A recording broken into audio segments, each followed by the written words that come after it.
사실 우리가 23년도까지 그리고 24년도 초반까지는 입주장 아파트가 참 좋은 포인트가 된다라고 얘기할 수 있었던 건 아무래도 20년도에 딱 분양이 나왔던 것들이 24년도 초에 마지막으로 입주를 했거든요. 그 말이 뭐냐? 분양가가 상대적으로 저렴했던 시기였습니다. 현재 시점에서 봐도 뭐 분양가가 나쁘지 않기 때문에 그런 것들이 잘 거래가 되었지만은 사실 21년도 이후에는 분양 자체도 별로 없었을 뿐더러 분양가가 다 올라간 상태에서 나왔기 때문에 분양 성적들이 그렇게 좋지를 못했습니다. 그래서 이런 것들은 뭐 입주장을 노리느냐가 중요한 게 아니라 입주장이 지나고 나서도 이제 PF 대출의 만기로 인한 어떤 할인 분양을 노려야 되는 타이밍이 되기도 했다. 네, 안녕하세요. 함께 성장하는 일상 랑남부동산 플러스입니다. 사실 공급 이슈가 조금씩 완화되고 있는 가운데 25년도 이후에는 입주하는 물량들도 조금씩 줄어들 것이라고 보여집니다. 자, 그래서 올해 입주하는 곳들은 어떤 게 있고 또 앞으로의 추세는 어떻게 될지 오늘 한번 이야기해 보겠습니다. 자, 대구 지역의 입주 물량 추이를 한번 살펴보면요. 이런 식으로 나오고 있습니다. 사실 뭐 아직 3년 이후의 것들을 지금 지레짐작할 필요는 없을 것 같고요. 다만 지금 당장 어떤 인허가가 안 나온다면 뭐 그때 당시에는 당연히 나올 게 없을 거니까 이 공급량이 서서히 줄어들 것이다라고 하는 뭐 짐작이 가능하기도 합니다. 자, 그래서 이 적정 수요에 대한 표현이 있는데 요거는 그냥 인구수에다가 0.5%를 곱한 것입니다. 우리 대한민국 전체적으로 봤을 때 평균을 내보니까 매년 한 38만 가구 정도가 공급이 되었었고, 그걸 이제 우리나라 총 인구와 한번 계산을 해보니까 0.5% 수준이더라. 그래서 우리 뭐 주택 보급률 같은 경우도 한 102%로 그냥 평균적으로 한 가구당 한 채씩은 들고 있다. 이렇게 이제 가정을 해보면은 이런 공급량들이 뭐 적당했다라고 또 표현을 해볼 수도 있을 거니까 이제 그런 수치를 그대로 대입을 한 거고요. 이제 이런 게 뭐 아주 신빙성 있다라기보다도 그냥 근거를 가지고 접근한 개념인 거다 정도로 판단을 하시면 되겠습니다. 자, 그래서 20년도 우리가 이제 가장 피크였던 때가 어떤 느낌이었느냐를 한번 비교를 해보면 이 적정 수요량을 항상 좀 넘겨오다가 특히 23년도에는 입주장이 피크였습니다. 그래서 그때쯤 많이 얘기했던 게 입주장 아파트가 포인트니까 이걸 사라. 우리가 싸게 살 수 있는 기회다라는 말을 좀 해왔었고 뭐 거의 지금 적정 수요량이 한 3배 정도 이상의 수준을 보여주고 있었습니다. 그리고 작년까지도 이런 공급이 참 많았었는데 이게 이제는 뭐 이런 적정 수요량 근거에 기준해서 봤을 때 조금 안정적일 수 있다. 다만 아직까지도 이런 미분양들이 쌓여 있는 경우가 있으니까 이런 합계량을 고려했을 때는 아직까지는 시간이 좀 더 필요하지 않을까라고 바라볼 수 있는 입장이게 되는 거죠. 25년도 올해에 딱 입주하는 것들을 한번 살펴보게 되면요. 이런 식으로 지금 위치하고 있습니다. 그래서 크게 봤을 때 일단은 요 축전 내거리 쪽에 주상복합 아파트들 위주로 좀 분포하고 있구나. 저 멀리 볼리돈 본동까지 이어지는 라인으로 보여지고요. 또 한 가지 이제 비수성구 핵심지죠. 두류역 주변의 서안 포레스트라든지 두류역자의 서이스타일스 이런 것들도 상당히 눈길이 갑니다.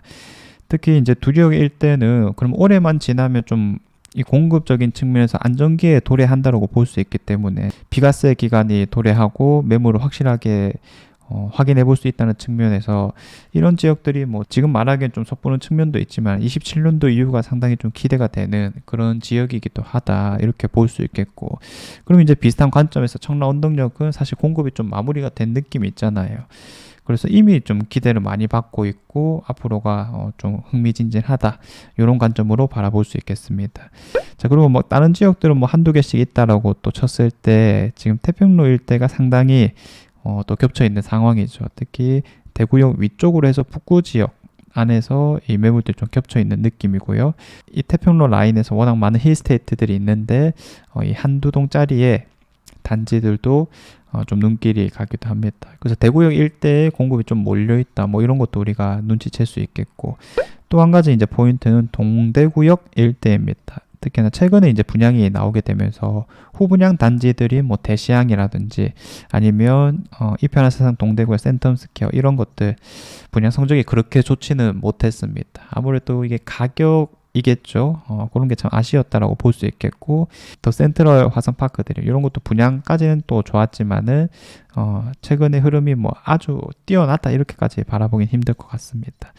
그래서 전반적으로 많이 들어오는 동네들이 어딘지 잡아볼 수 있을 것 같은데, 동대구역 주변, 대구역 주변, 그리고 이제 죽전역 아래쪽 라인, 볼리돈 본동 이쪽이라고 설명이 되겠고요. 사실 우리가 23년도까지 그리고 24년도 초반까지는 입주장 아파트가 참 좋은 포인트가 된다라고 얘기할 수 있었던 건 아무래도 20년도에 딱 분양이 나왔던 것들이 24년도 초에 마지막으로 입주를 했거든요. 그 말이 뭐냐, 분양가가 상대적으로 저렴했던 시기였습니다. 그래서 그때 당시에 분양 성적도 아주 좋았었고, 현재 시점에서 봐도 뭐 분양가가 나쁘지 않기 때문에 그런 것들이 잘 거래가 되었지만은, 사실 21년도 이후에는 분양 자체도 별로 없었을 뿐더러 분양가가 다 올라간 상태에서 나왔기 때문에 분양 성적들이 그렇게 좋지를 못했습니다.